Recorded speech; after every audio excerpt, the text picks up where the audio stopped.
우리 7장은 스데반의 그 유명한 명설교입니다. 그런데 우리가 이 설교를 통해서 우리가 봐야 될 것이 이 설교를 통해서 어떤 결과가 결국은 일어났는가라고 하는 겁니다. 두 가지가 이 설교를 통해서 두 가지가 결과적으로 일어났는데 우리가 8장에 1절을 보시면 사울이라고 하는 우리가 또 우리가 사울이 등장하는 것을 우리가 알게 되지 않습니까? 스데반의 설교로 박해자였던 사울이 이제는 주의 복음을 전하는 자로 변하는 그런 모습을 우리가 결과적으로 스데반의 설교로 우리가 이제 사울의 변화를 보게 되고 또 하나는 뭡니까? 예루살렘의 복음이 있었던 그 예루살렘 중심성이 있던 그 복음이 이제는 어떻게 해요? 스데반의 설교를 통해서 어떻게 해요? 사마리아와 온 유대 그 지방으로 복음이 확장되는 그런 결과를 가지게 되었다고 하는 것입니다. 따라서 우리가 이런 두 가지 결과를 놓고 다시 스데반의 설교를 볼 때, 그럼 복음이라는 것이 무엇이며, 복음의 특성은 무엇인가라는 것을 우리가 보실 필요가 있다고 하는 것입니다. 우리가 앞에서 보았지만은 짧게 스데반의 설교를 통해서 스데반은 무엇을 의도했는가라는 것을 우리가 보실 필요가 있다고 하는 것입니다. 스데반은 아브라함에 대한 이야기를 해서 이스라엘 역사에 대해서 얘기하는데 아브라함에 대해서 얘기했고 요셉에 대해 얘기했고 모세에 대한 이야기를 했고 그 다음에 율법과 성전에 대한 이야기를 하고 오늘 결국은 드디어 51절 보면 목이 곧은 백성이라는 말씀을 하고 있다고 하는 것입니다. 그러면 이스라엘의 역사에서 아브라함의 이야기를 왜 하는가? 라고 하는 것은 많은 이야기를 우리가 할 수 있지만은 7장 2절 볼 때 아브라함의 고향이 어디입니까? 메소포타미아 아니었습니까? 거기서 누가 불렀다는 겁니까? 영광이 하나님께서 불렀다고 하는 것이에요. 중요한 건 장소입니다. 장소. 아브라함을 불렀을 때 영광이 하나님께서 아브라함을 불렀을 때 아브라함이 어디 있었다는 겁니까? 메소포타미아에 있었다고 하는 것입니다. 여러분 요셉에 대한 이야기도 하는데 요셉이 결국은 하나님의 자손에 대한 언약을 성취하기 위해서 이제 애굽으로 팔려가지 않습니까? 하나님의 역사 가운데 그런데 7장 9절 보면은 애굽에 팔려갔지만 하나님이 거기서 어떻게 해요? 그와 함께 있었다고 성경은 기록하고 있다고 하는 것입니다. 그러니까 애굽에 가도 어디요? 애굽에서도 하나님은 요셉과 함께 하더라라고 하는 것입니다. 모세가 여러분 어디서 태어났죠? 애굽에서 태어났습니다. 그 20절 말씀 보면은 그때 모세가 났는데 하나님이 보시기에 아름다운지라 그의 아버지의 집에서 석 달 동안 길르더라. 하나님의 보기에도 그는 성경은 아름답다 얘기하고 또 모세가 율법을 받을 때도 어디서 받았습니까? 시내산에서 사우디 아라비아라고 하죠. 지금은 거기에 있다고 시내산이 갈라디아에서도 그렇게 나오고 있고요. 시내산 이방 땅에서 율법을 받았다는 거예요. 하나님의 율법을. 그래서 중요한 게 뭐냐면은 하나님은 팔레스타인에만 있는 게 아니라는 거. 예루살렘에서 있는 것이 아니라라고 하는 것이 스데반의 설교의 하나의 포인트입니다.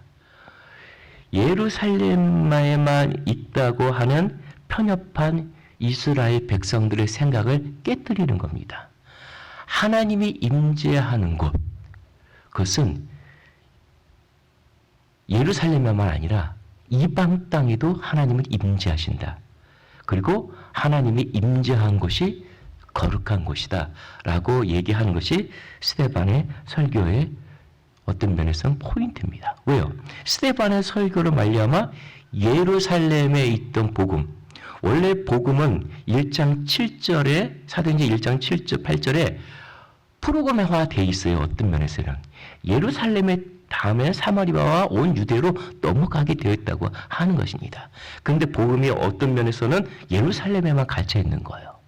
그래서 예루살렘에서 온 유대와 사마리아로 가야 되는데 그 신학적인 기반, 유대 땅을 벗어난 그 예루살렘을 벗어나는 이런 생각들을 깨뜨려야만이, 예루살렘의 중심성을 깨뜨려야만이 넘어갈 수 있기 때문에 스데반을 통해서 그의 이스라엘 역사를 해석을 함으로 말미암아 이방 땅에도 복음이 넘어가는 어떤 신학적인 어떤 분수령이 또 되었다고 하는 것입니다. 그래서 사람들의 생각을 깨뜨리는 거예요. 하나님은 어디든지 있다. 성전에 있는 것이 아니다. 성전에만 있는 것이 아니다라고 얘기하는 겁니다.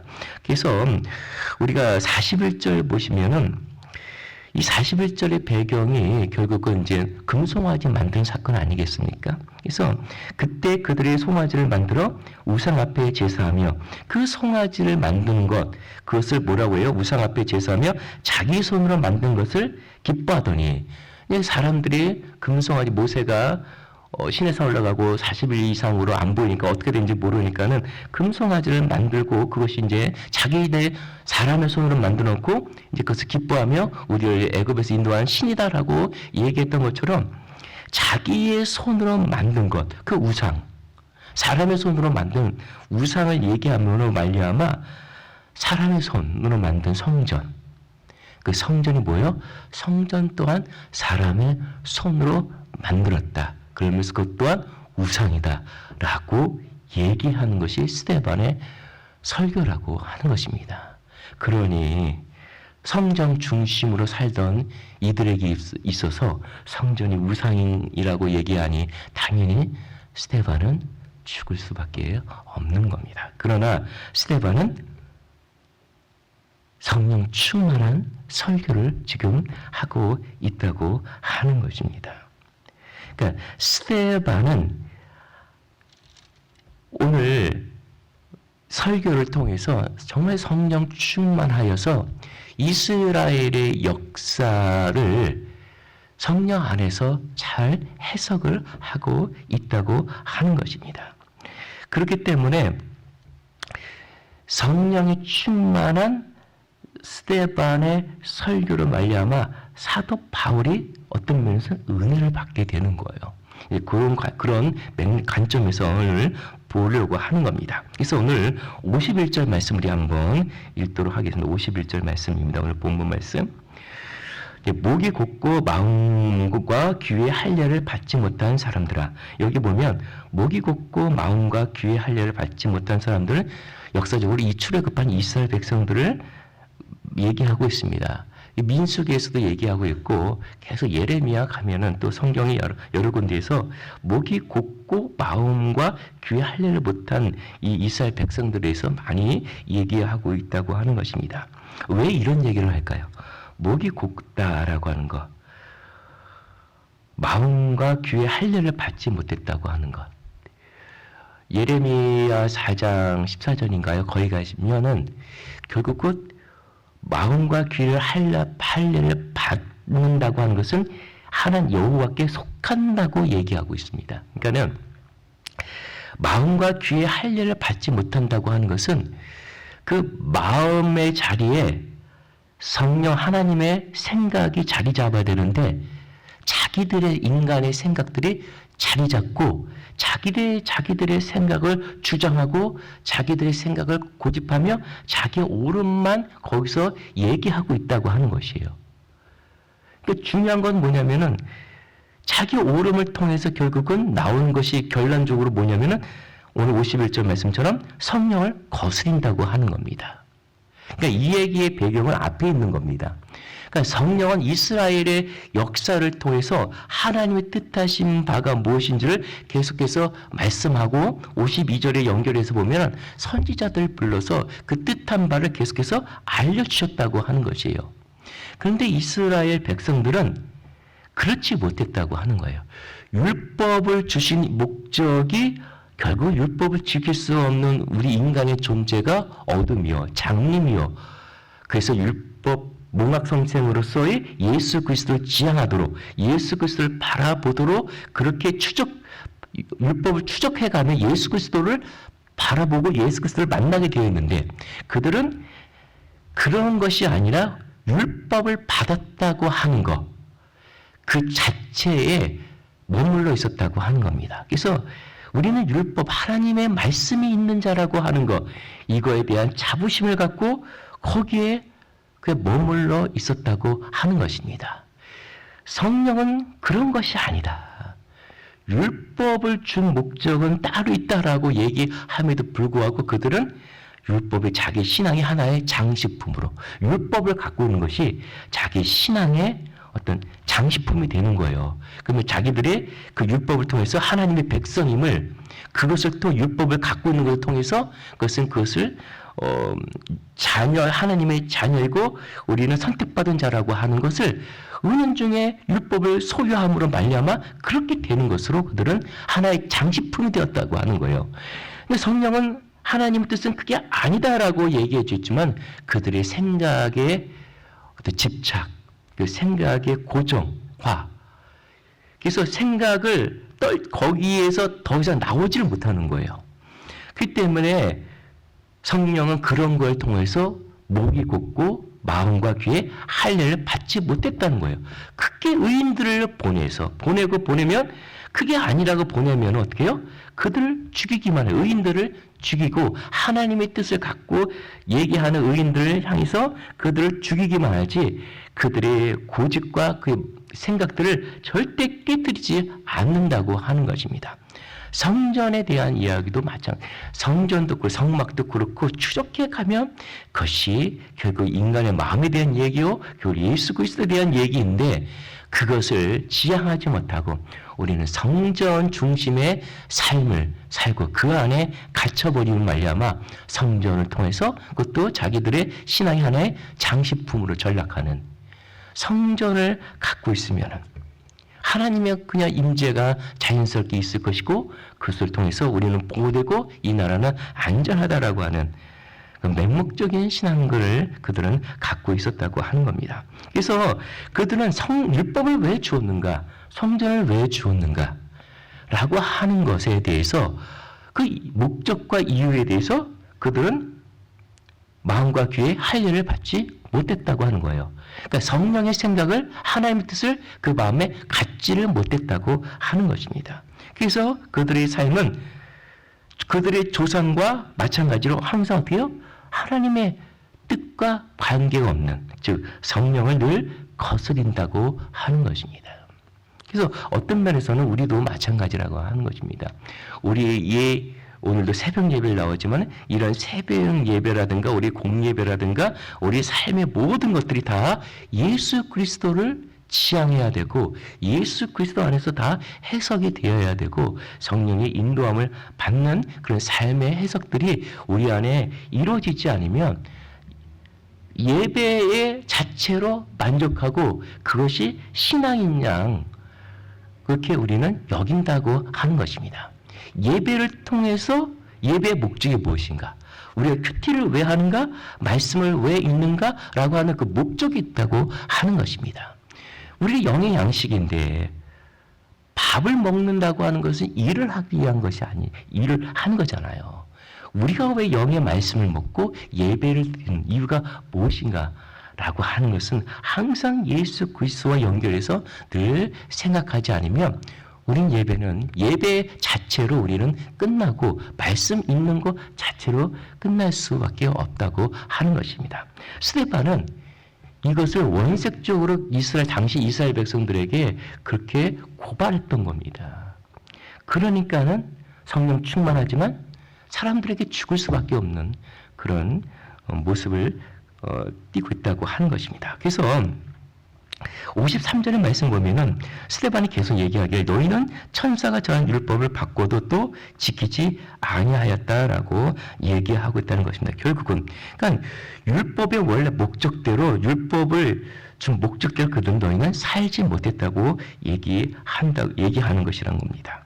그러니까 이 말을 듣고 54절에 54절의 말씀 보면 마음에 찔렸다고 그들은 얘기하고 있습니다. 그러나 마음에 찔렸지만은 찔림을 받고 베드로의 설교를 듣고 많은 사람들은 회개했지만 스데반의 얘기를 들은 사람들은 찔림은 가졌지만 그들이 그 안에 어떻게 해요? 그 그를 향하여 이를 갈았다고 얘기하고 있다고 하는 것입니다. 그래서 찔림을 받지만은 어떤 부류들은 회개하지만 어떤 부류들은 이를 갈고 그를 죽이는 자리까지 간다는 것은 우리가 알 수 있다고 하는 것입니다. 우리가 성령 충만해도 이런 모습으로 나아갈 수 있다고 하는 것입니다. 왜 하나님은 베드로는 다 베드로뿐만 아니라 다른 사도들은 어려운 가운데서 고난 가운데 감옥에 갔고 어려운 상황에서도 살려주는데 왜 스데반은 하나님은 살려주지 않고 죽음의 자리에 이르게 하였는가? 성령 충만한데 그것은 아까도 얘기했지만 사울 때문에 그렇습니다. 사울이요.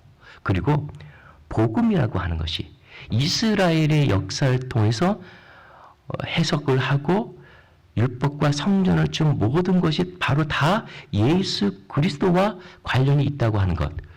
그것이 누가가 24장에서 보시면은 예수님께서 엠마오를 향한 그들의 제자들에게 말씀을 해석해 줄 때 다 그렇게 해준 거 아니겠습니까? 모든 율법과 선지자들이 시편에 있는 모든 말씀들을 예수 그리스도와 자기 자신에 관한 해석으로 예수님께서 해석해 주지 않습니까? 다 그렇게 해석을 해주는 겁니다. 그리고 스데반이 다 그렇게 해석을 하는 겁니다. 근데 그 결과가 결국은 사울에 대한 이야기인데 결국은 그렇게 역사와 율법과 성전에 대한 이해, 곧 예수 그리스도에 대한 이해, 그 이해가 예수 그리스도에 대한 이해가 결국은 성령 충만해서 스데반이 한 설교인데 그럼 성령 충만해서 스데반이 모든 역사라 율법과 성전의 이해를 예수 그리스도로 해석한 그 마음을 갖고 있는 것이 스데반이라는 것입니다. 그런 것으로 성령 충만했다고 하는 것입니다. 그런 성령 충만한 모습이 바로 55절과 56절의 말씀입니다. 그래서 스데반이 성령 충만하여 하늘 우러러 주목하여 하나님의 영광과 및 예수께서 하나님 우편에 서신 것을 보고 말하되 보라 하늘이 열리고 인자가 하나님 우편에 서신 것을 보노라라고 얘기하는 겁니다. 그러니까 성령 충만하다고 하는 것은 그가 하늘을 우러러 주목했다고 하는 것입니다. 그러니까 하늘을 우러러 주목했다는 것은 하늘을 봤더니 보였다고 하는 것입니다. 그러니까 거기에 하나님 우편에 서신 예수 그리스도를 보게 되고 인자가 하나님 우편에 서신 것을 보게 됐다고 하는 것입니다. 그래서 어떤 면에서 이렇게 봤는데 환상 중에 봤다 이렇게 우리가 봐도 되지만은 결국은 그 심령의 깊은 지성소가 그가 하늘이 이루어졌다고 하는 겁니다. 하늘을 봤다고 하는 것은 결국은 내 안에 하늘이 이루어진 겁니다. 결국은 성령 충만했다고 하는 것은 그가 결국은 결론적으로 예수 그리스도로 충만했다고 하는 것입니다. 모든 역사와 이스라엘에 주어진 모든 것들은 율법과 모든 성전의 의미가 다 예수 그리스도로 해석되고 그분으로 말미암아 충만해졌다고 하는 것입니다. 그러니까 복음은 예수 그리스도로 충만해지는 겁니다. 그러면은 예수 그리스도 충만하면 어떻게 되는가? 하나님은 스데반을 죽이더라라고 하는 것입니다. 왜요? 지금은 상황이 어떻게요? 예루살렘을 넘어서 유대와 이방 땅끝까지 가기 때문에 그때 누가 필요한 거예요? 사울이 필요하기 때문에 사울을 통해서 어떻게 해요?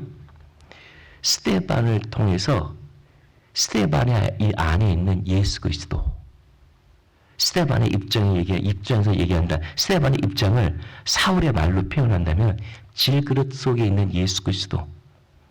하나님은 질그릇 속에 스데반의 질그릇이라고 한 속에 하나님의 영으로 충만한 질그릇을 깨뜨려서 스데반의 안에 있는 충만한 예수 그리스도를 사울이 보게 만들었다고 하는 것입니다. 그러니까 복음의 역사는 다른 것이 아닙니다. 신앙으로 산다고 내가 예수로 충만하다고 하는 것은 충만하면 충만할수록 육신이 우리 겉 질그릇들이 깨지게 되어 있다고 하는 것입니다. 나의 깨짐을 통하여 내 안에 예수 그리스도가 보여져야 된다고 하는 것입니다.